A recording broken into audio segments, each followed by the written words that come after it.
I'm usually not talking about waiting to try to be the top comp during the NBA playoffs.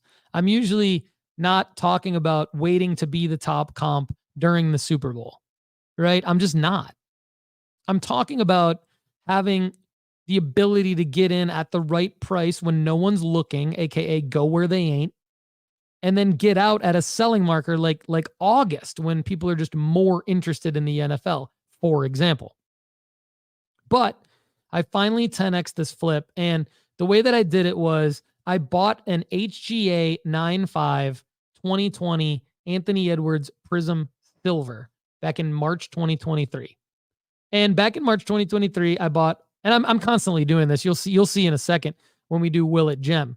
I'm constantly buying cards in BGS and SGC slabs, and I'm cracking them, and sometimes HGA, and I'm cracking them and I'm submitting them to PSA.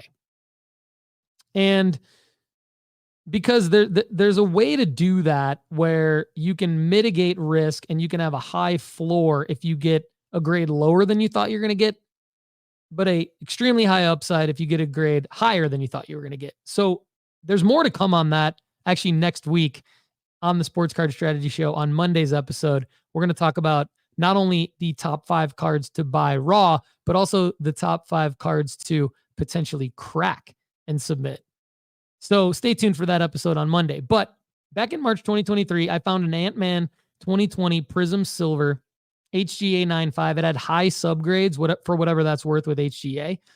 And I was a little bit nervous because it looked a little bit off center on the front, but I cracked it and I got a PSA 10.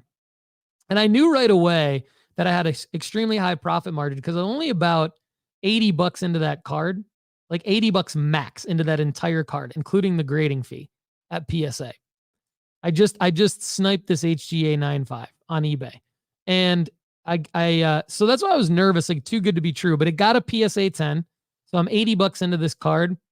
And I had the ability to sell it for around 700 during September of 2023 when Ant-Man's prices went up during FIBA because he played really well. But I decided to hold it because in my mind, it was for sure going to be $1,000 card at some point in time. And I sold it last week for $880. And I was pumped. And I still am pumped because I sold it last week for $880. That's a 10x. That's profit, right? That's a 10x profit. That I'm not giving you all the details of the numbers, but it was a profit, okay, of 10x. I've 3x'd before, but never 10x'd until now.